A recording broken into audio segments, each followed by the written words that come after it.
The jump drive sputtered and died, leaving Alan Carter staring at a star field he had never seen before. His ship, the UES Horizon, floated quietly in space, surrounded by unfamiliar constellations.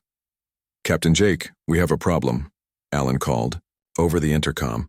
Captain Jake Peterson arrived on the bridge within minutes, his face showing concern.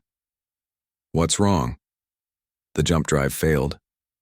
"We're not where we're supposed to be," Alan explained, pointing at the navigation screen. "Look at these readings." Jake studied the data. "That can't be right. These stars don't match anything in our database." Linda Moore, the ship's xenobiologist, entered the bridge next. "I heard something about a problem." "We're lost," Jake said, simply. "And I don't just mean off course, I mean really lost." For the next 3 hours, the crew tried to figure out their location. They checked their instruments repeatedly, but the answer remained the same. They had jumped far beyond their target coordinates, deeper into space than any human had ever traveled. "Captain!" Alan suddenly shouted. "Incoming transmission, it's not from Earth." The bridge fell silent. First contact. After decades of searching, they had finally found someone else in the universe. "Put it on screen," Jake ordered. The view screen flickered to life, showing a strange creature with blue skin and multiple eyes. The alien began speaking in a language none of them understood. The ship's computer attempted to translate, but the results were confusing. "Greetings. Destroyers have returned. Prepare for, glory." Jake and his crew exchanged worried glances. The translation didn't make sense. "Alan, try to improve the translation software," Jake said. "Linda, start analyzing their biology." The alien continued speaking, growing more animated.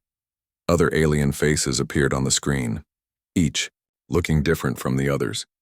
Some had scales, others had fur, and a few looked almost like walking plants. Meanwhile, on the alien ship, panic had erupted. Commander Zethkar of the Kari Defense Force stared at the human vessel with disbelief. "Are you absolutely certain?" he asked his weapons officer. "Yes, Commander. The energy signature matches the ancient legends perfectly. These are the Terrans." Zethkar's 3 hearts began beating rapidly. Every child in the galaxy knew the stories. The Terrans were mythical, warriors who had vanished millennia ago. According to legend, they were the greatest fighters in the universe, capable of destroying entire fleets with just a few ships. "But they're just myths," he whispered. "They seem real to me, sir," the weapons officer replied nervously.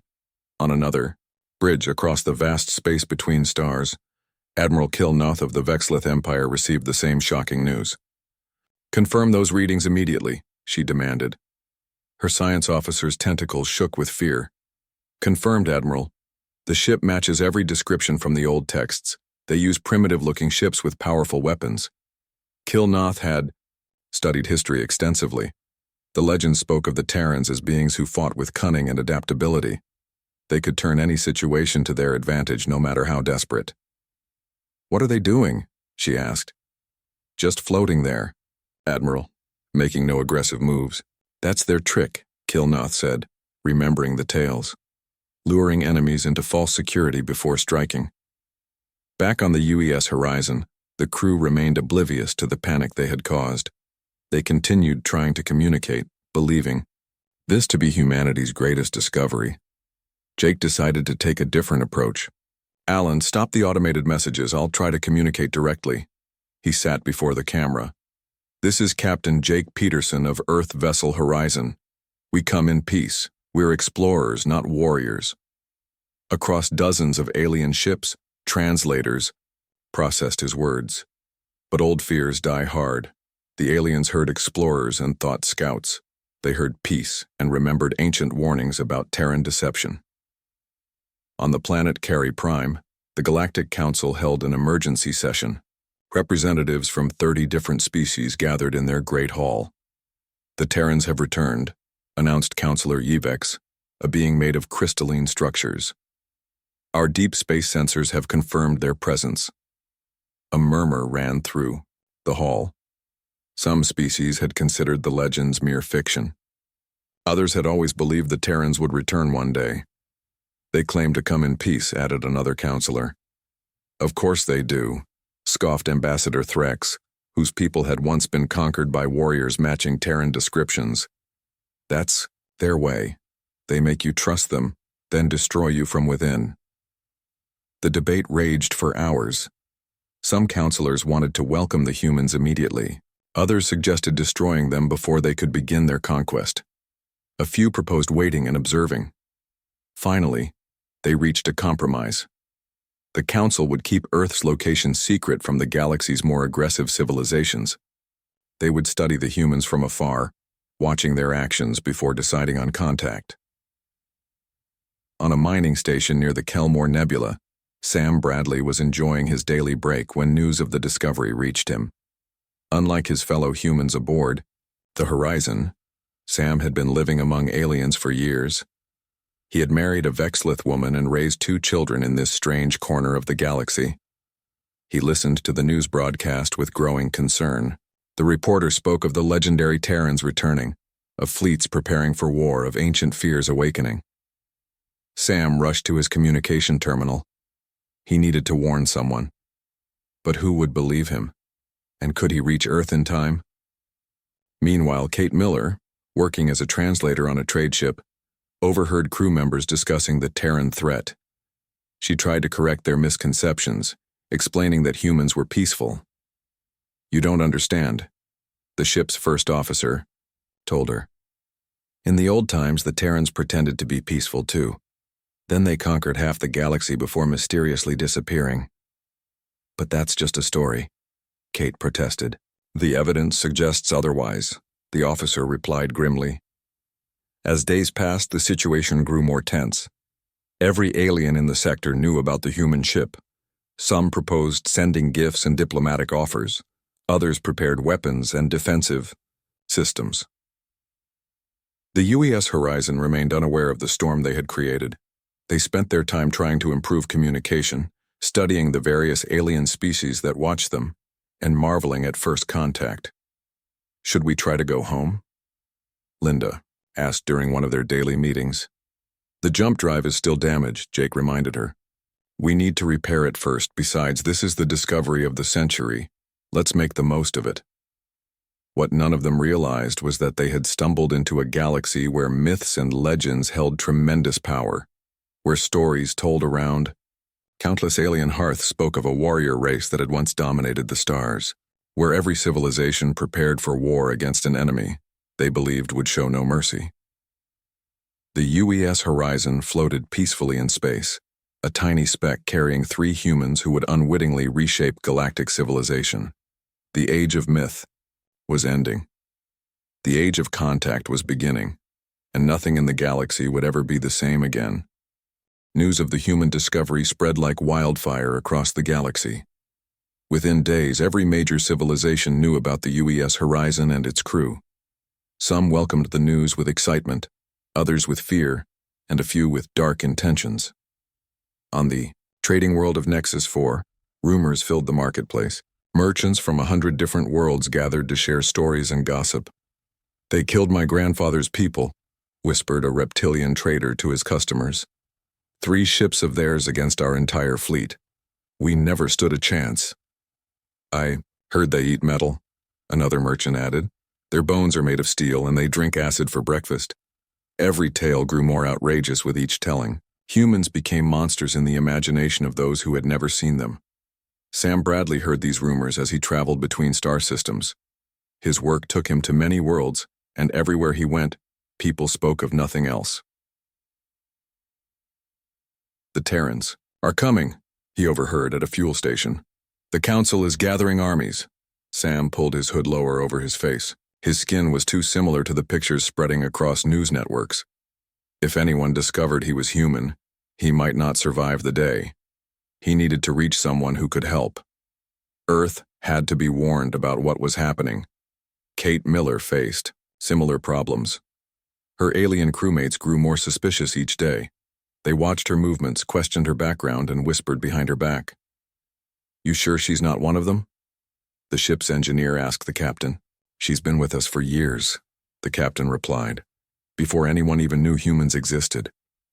Maybe she's a spy, another crew member suggested. Those legends say they can blend in anywhere. Kate heard these conversations but pretended not. To assure, she spent her time frantically trying to send messages toward Earth space, hoping someone would receive her warnings. Meanwhile, in the dark corners of the galaxy, the Void Seekers held secret meetings. This group of bounty hunters and mercenaries specialized in hunting rare and dangerous creatures. Think about it. Their leader, a scarred warrior named Krex, told his followers, "No one has ever captured a Terran.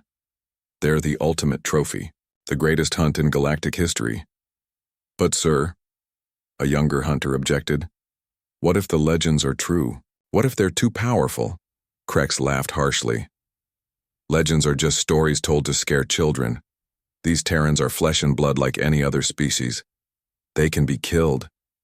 The Void Seekers began preparing their ships and weapons.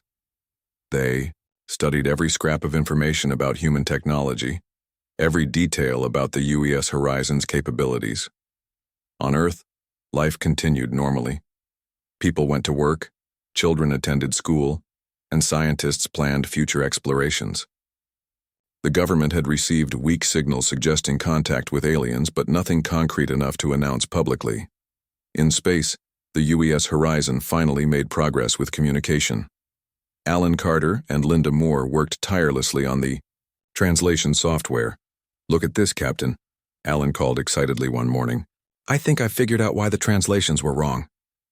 Jake Peterson rushed to the communication station. "Show me." "Their concept of warrior translates the same as explorer in some contexts," Alan explained. "And peace sounds similar." "To their word for preparation. We've been saying we come in peace and explore, but they're hearing we prepare for war."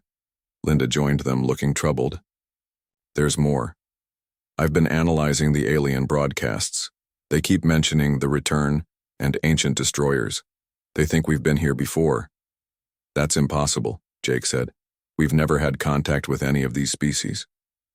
"I know," Linda agreed. "But they have legends about a race matching our description. Legends that are thousands of years old. Across the galaxy, the rumors continued to evolve. Some species remembered the Terrans as noble warriors who protected the weak. Others recalled them as ruthless conquerors who showed no mercy. A group of historians on the scholarly world of Academy Prime began studying ancient texts more carefully. They discovered something interesting. "The timeline doesn't match, Professor," Zelthi announced to her colleagues. "According to our records, the Terran conflicts happened at different times. Some say 2,000 years ago, others say 10,000. "Maybe they're just similar aliens," suggested another historian. "Perhaps many species developed along comparable evolutionary paths." "Or maybe," Zelthi said quietly, "we're dealing with something we don't understand." The Galactic Council continued to debate in secret sessions. They had placed monitoring stations near the human ship, watching every movement and intercepting every communication. "They're trying to repair their propulsion system," reported the surveillance team. "It appears to have malfunctioned during their journey." "This gives us time," said Counselor Yevex. "Time to prepare, to decide our course of action." But not everyone wanted to wait. On the warlike planet of Thrak, military leaders prepared their fleets for possible invasion. They had suffered defeat in the ancient legends and they wanted revenge. "This time will be different," General Korth declared to his assembled officers. "This time we know they're coming. This time we strike first." The Thrak battle fleet began organizing in deep space, hidden from the Council's observers. They weren't the only ones preparing for war.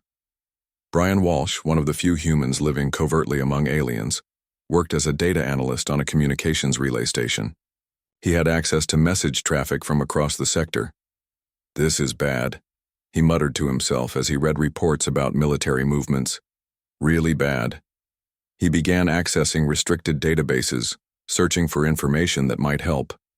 What he found shocked him. Not only were some aliens preparing for war, but others were actively hunting humans. A message appeared on his screen. "Searching for Terran specimens, dead or alive. High rewards offered." Brian's hands shook as he realized the danger. He needed to warn Earth, but first he had to protect himself. If anyone discovered his identity, he would become a target immediately. On the UES horizon, the crew remained focused on making contact and understanding the alien cultures around them. They had no idea about the Galactic War preparation sparked by their arrival. "I think I'll record a friendship message," Jake said during dinner. "Something to show all these species that we mean no harm." "Good idea," Linda agreed. "Maybe we can even teach them some Earth customs. Show them our peaceful nature." "We could broadcast music," Alan suggested. "Universal language and all that." As they planned their message of peace, warships mobilized.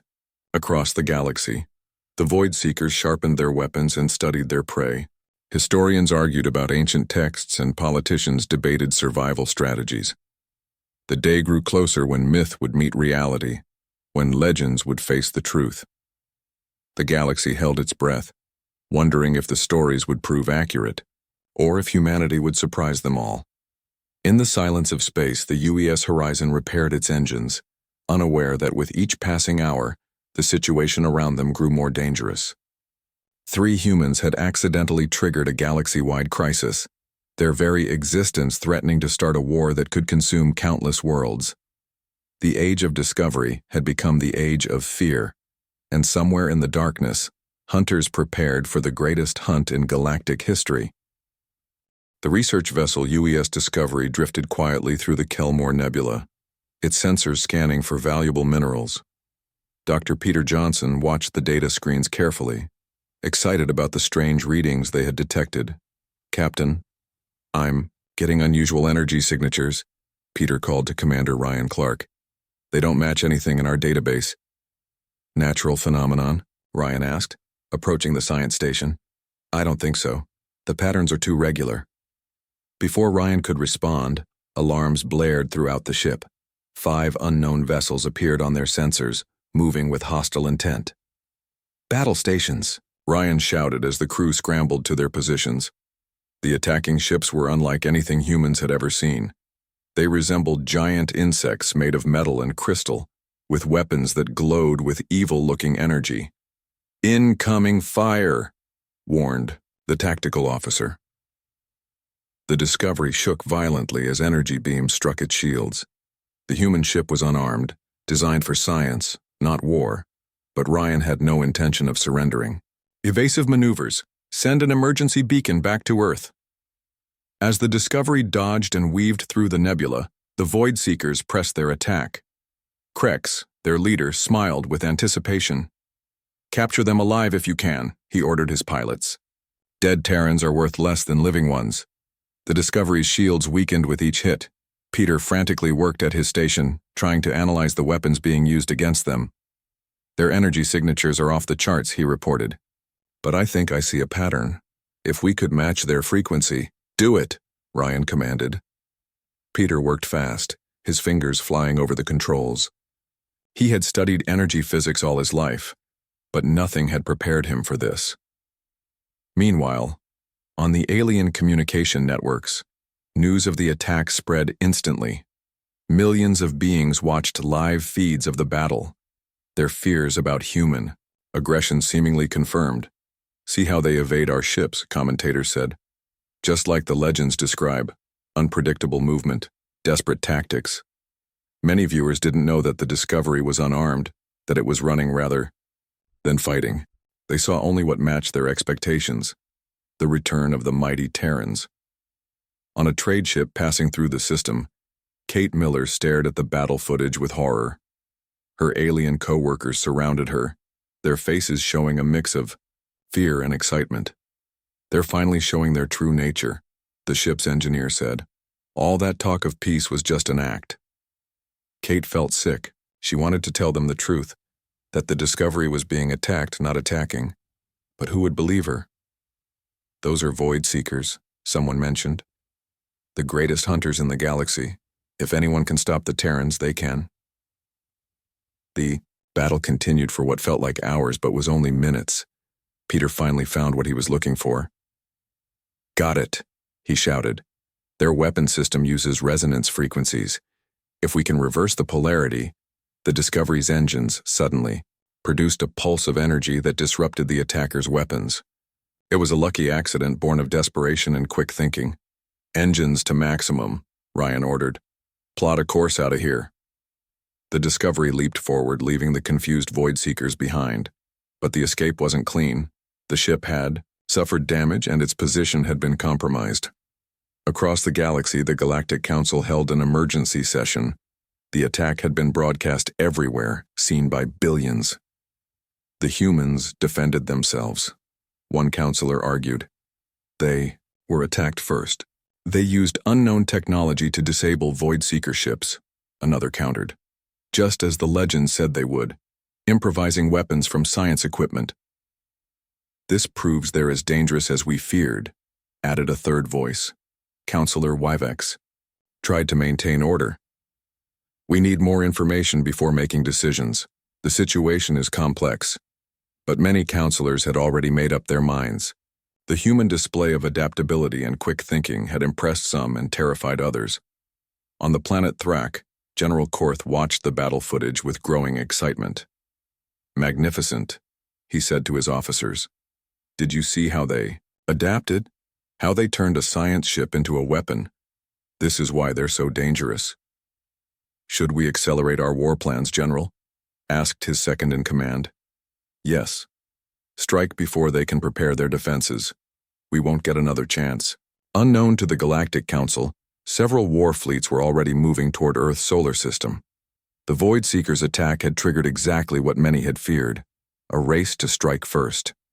Back on the Discovery, damage assessment revealed critical problems. The ship could barely maintain life support and the faster-than-light drive was offline. "We need to find somewhere to hide," Ryan said, studying star charts. "Somewhere to repair." "The asteroid belt in this system," Peter suggested. "Dense enough to hide our heat signature." As they limped toward cover, the Discovery's emergency beacon finally reached Earth. In deep space listening posts, operators picked up the first signs of the transmission. Director Wilson, an operator called to his supervisor. "You need to see this." Frank Wilson, director of Earth's Deep Space Monitoring Program, listened to the garbled message with growing alarm. Words like attacked and alien warships cut through the static. "Get me the president," he ordered immediately. Within hours, world leaders gathered in crisis meetings. The partial message from the Discovery had changed everything. First contact wasn't a peaceful meeting, it was an attack. "We need to prepare," the military advisors urged. "If someone out there is hostile enough to attack our science ships, we must be ready to defend ourselves." Humanity began to mobilize. Shipyards that had been building exploration vessels started modifying them for combat. Scientists who had dreamed of peaceful contact now worked on defensive systems.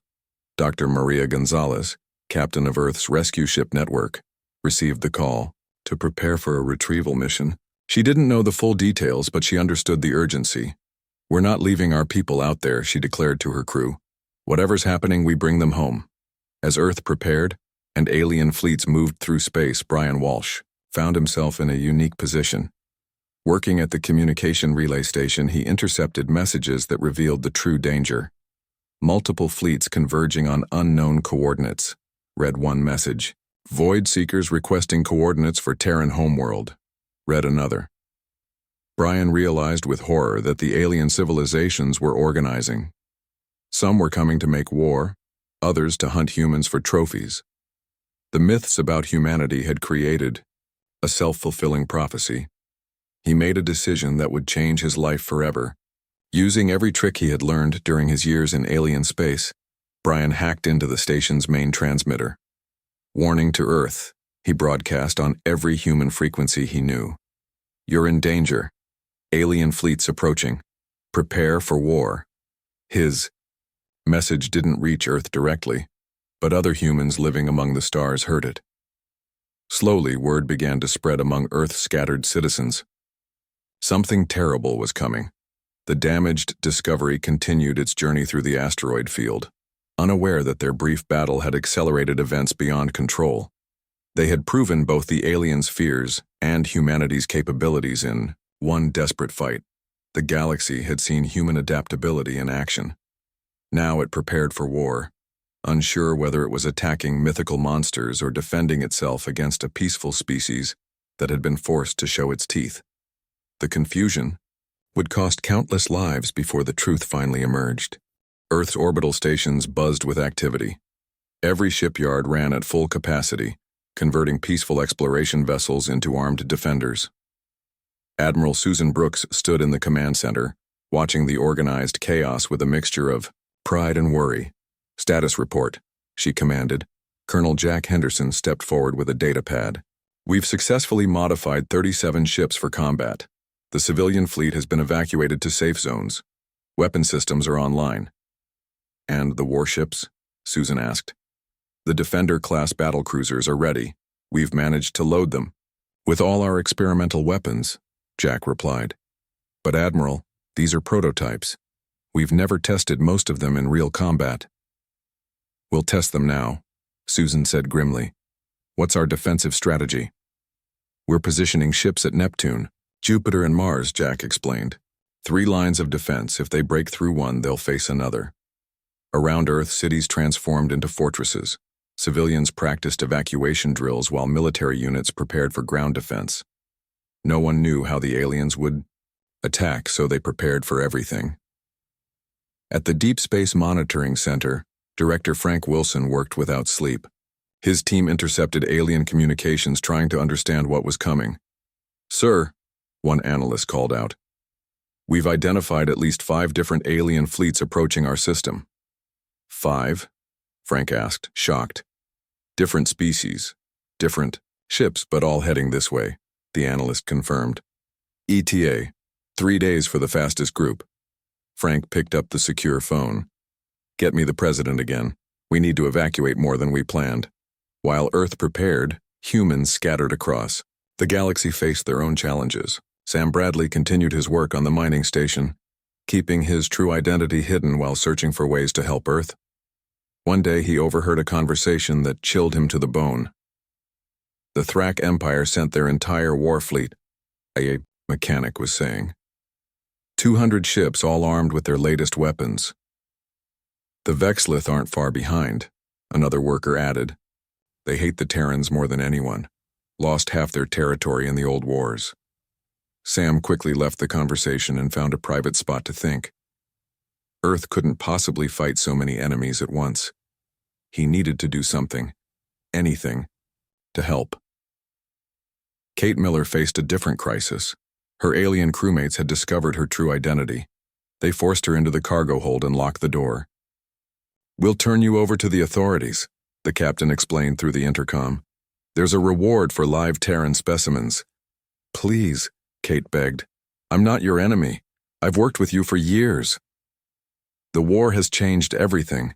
"The Captain replied coldly. "Loyalty doesn't matter anymore." Kate spent hours planning her escape. The ship would dock at a station soon. She knew the layout from her work as a translator. It was risky, but she had no choice. Deep in space, the damaged UES Discovery finally found a safe place to hide. They anchored inside a large asteroid and began repairs. The crew worked tirelessly, knowing that every minute counted. "How long?" "For the FTL drive?" Commander Ryan Clark asked Dr. Peter Johnson. "At least a week," Peter replied. "We don't have the right parts. We'll have to improvise." "Make it faster," Ryan urged. "Earth needs to know what's coming." As Earth's defenders waited, the first alien war fleet exited faster than light travel at the edge of the solar system. The Thrak ships were massive, covered in armor and bristling with weapons. "Scan complete," reported the tactical officer aboard the lead ship. "Multiple defensive positions detected. The Terrans are ready for us." General Korth smiled. "Excellent. Let them wait. Let them fear. We attack after the other fleets arrive." But not everyone in the approaching fleets wanted war. Admiral Kilnoth of the Vexlith fleet received secret communications from humans living among aliens. These messages painted a different picture than the ancient legends. "Admiral," her communications officer reported privately, "we're receiving messages from Terrans throughout known space. They claim to be peaceful. They say this is all a misunderstanding." Kilnoth read the intercepted messages carefully. They spoke of science, exploration, and friendship. They mentioned specific humans living normal lives in alien cities, working regular jobs, raising families. What if we're wrong? She wondered aloud. What if the legends are just that? Legends. Her decision grew harder as more messages arrived. Should she warn Earth? Should she try to stop the war? On Earth, the preparations reached their final stages. Every available ship took its assigned position. Ground forces manned planetary defense systems. The world waited in fear and determination. Human ships scattered throughout the solar system. They used asteroids for cover, coordinated their movements, and established backup communication lines. Every advantage helped. Captain Rachel Parker commanded one of the new Defender-class battlecruisers positioned near Neptune. Her ship, the UES Guardian, carried humanity's newest and deadliest weapons. Captain, her weapons officer called. Are you sure about these experimental systems? We don't have a choice, Rachel replied. We use everything we have or we don't survive. As the final hours approached, unexpected help came from surprising places. Some alien species influenced by humans living among them sent warnings about fleet movements and weapon types. The Void Seekers, however, had other plans. They didn't care about war between civilizations. They wanted their prey. The fleets will distract the Terrans, Krex explained to his hunters. We strike during the battle, capture as many as we can while they're fighting for survival. Back at the communication relay station, Brian Walsh worked desperately to slow down the approaching war. He sent false reports about Earth's defensive capabilities, hoping to make some aliens reconsider. Warning: Terran ships equipped with planet-killing weapons, read one of his fake broadcasts. Approach with extreme caution. Some believed the lies, others saw through them. But every moment of doubt bought Earth more time to prepare. The first alien scout ships entered the solar system's outer edge. They immediately detected human defensive positions and retreated to report. The major fleets would arrive within hours on Ku, Earth's moon. Massive railgun batteries swiveled into position. Space-based laser platforms powered up. Orbital defense stations armed their missile systems. Humanity had never faced a threat like this, but they were determined to defend their home in deep space. The Galactic Council made one last attempt at peace. They sent a message to Earth on all frequencies. Cease preparations immediately. Diplomatic contact is possible. War is not necessary. But the message arrived too late. Earth had already committed to defense. The alien fleets were too close. Too much fear and mistrust poisoned the galaxy. The countdown had begun. Earth's defenders gripped their weapons tighter. Alien armadas moved into attack formations. Scattered humans throughout the galaxy prayed for a miracle. The greatest battle in human history was about to begin. The Void Empire fleet dropped out of faster-than-light travel like a swarm of angry hornets. General Korth's war fleet led the charge, followed by ships from 4 other alien races. 300 warships total, armed with weapons that had conquered dozens of worlds. All ships battle formation, General Korth ordered. The legends say Terrans are clever, don't underestimate them. On the bridge of the UES Guardian at Neptune, Captain Rachel Parker watched the alien fleet appear on her screens. Her heart pounded, but her voice remained steady. All defenders, this is Guardian 1. Enemy fleet detected. Engage as planned. The human ships opened fire first. Their new weapons lit up the darkness of space. Railgun slugs moved faster than the aliens expected. Energy beams struck with surprising accuracy. The alien ships reeled from the unexpected assault. Their weapons are more advanced than we thought, an alien weapons officer reported to General Korth. Impossible, Korth replied. The legends say they were primitive when they disappeared. Another blast rocked his flagship. The human defenders fought without panic, their movements precise and coordinated. They used the solar system's gravity wells to slingshot projectiles at incredible speeds. Captain Jake Peterson and the crew of the UES Horizon finally completed their repairs. They heard the battle raging and pushed their damaged ship to join the fight. We may be just one civilian ship, Jake told his crew, but we can help. The Horizon limped into the battle zone, its civilian equipment modified into makeshift weapons. Linda Moore worked furiously to disrupt alien communications using the ship's analysis tools. "I've isolated their command frequencies," she reported. "Some ships are starting to question the attack." Indeed, several alien ships were pulling back from combat. The Vexlith vessels hesitated, their crews divided about fighting humans they had lived among peacefully. Admiral Kilnoth made her decision. "All Vexlith ships cease fire. We need to reconsider our actions." Her fleet began to withdraw, creating gaps in the enemy formation that human defenders exploited immediately. The tide of battle shifted rapidly. Meanwhile, the damaged UES Discovery emerged from its hiding place. Dr. Peter Johnson had made an incredible discovery while studying enemy weapons. "Their shields operate on resonance frequencies," he explained to Commander Ryan Clark. "If we can broadcast the inverse frequency—" "Do it," Ryan ordered without hesitation. The Discovery broadcast its signal across the battlefield. Alien shields flickered and failed across multiple ships. Human weapons suddenly found their targets more easily. In space, the battle raged with greater intensity. Human ships darted between larger alien vessels, their smaller size making them harder to hit. They fought with calculated precision, targeting command ships and weapon systems. Captain Rachel Parker aboard the Guardian made a bold decision. "All power to engines. We're ramming their flagship." The Guardian accelerated toward General Korth's massive battleship. The alien crew panicked as they realized the human ship wouldn't stop. "Evasive maneuvers," Korth screamed. Too late. The Guardian's reinforced nose struck the enemy flagship at the perfect angle. Both ships' shields overloaded from the impact. The Guardian's crew, wearing special impact suits, survived the collision. The alien ship wasn't as lucky. General Korth's flagship began breaking apart. Other alien commanders watched in shock as their leader's ship exploded into the void.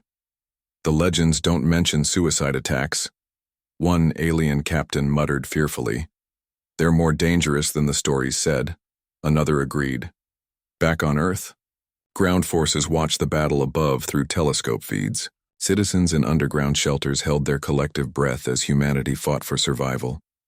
Ambassador Kevin Brown, Earth's newly appointed diplomatic representative, tried desperately to contact any aliens who would listen. "Please stop fighting. We can talk, we can find peace," he broadcast on all frequencies. His words reached Sam Bradley, still hiding on the alien mining station. Sam made his own decision. He revealed himself to his alien co-workers. "I'm human," he announced openly. "I've worked with you for years. Have I ever acted like the monsters in your legends?" His revelation shocked everyone around him. They had known him, respected him, even called him friend. Now they faced a choice between their ancient fears and their personal experience. Kate Miller, having escaped her captors at the station, stole a small ship and flew toward the battle. She broadcast continuously as she flew. "Humans and aliens can live together peacefully. I've done it for years. Don't let fear destroy what could be friendship." Her words, combined with Sam's revelation and the evidence of the battle, began changing minds across the galaxy. The tide turned completely when the Void Seekers tried to sneak through the chaos. They intended to capture humans during the confusion, but Captain Jake Peterson spotted them. "Those are the ones who attacked us first," he told his crew. "Let's show them what happens when you hunt humans." The Horizon, along with nearby human ships, surrounded the Void Seekers. The bounty hunters found themselves outmatched by coordinated human tactics. Within minutes, they were destroyed or captured. Watching from the sidelines, Admiral Kilnoth made the announcement to all remaining alien ships. "This isn't the enemy our legends described. These humans defend themselves like any species would. We must stop this madness." More alien ships ceased firing. The battle momentum swung heavily in humanity's favor. The remaining Thrak forces realized they couldn't win alone. "All units retreat," the surviving Thrak commander ordered. "Return to home space." As the alien ships fled, a message came through space-wide communication channels. The Galactic Council broadcast to everyone. "Attention all vessels. Immediate ceasefire ordered.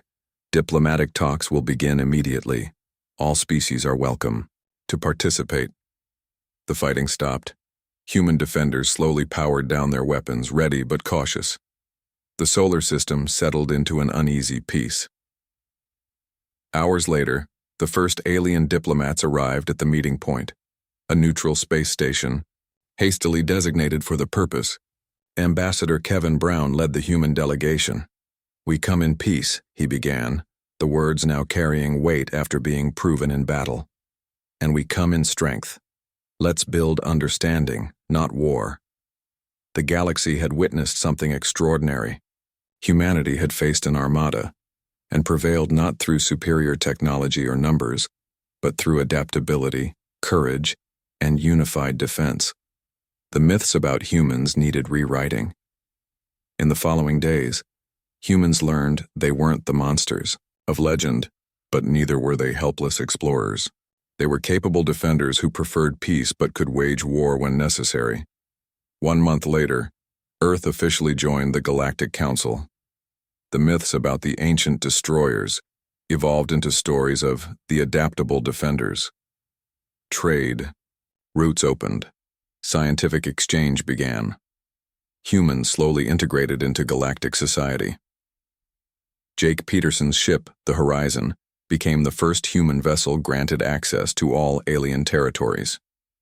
Kate Miller was appointed as Earth's first translator to alien worlds. Sam Bradley returned home a hero, having shown that humans could live peacefully anywhere in the galaxy.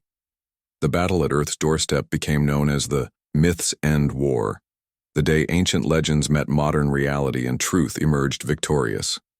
Humanity took its place among the stars not as the monsters of myth, but as equal partners in a galaxy finally ready for honest contact. Peace followed strength, and the age of understanding began.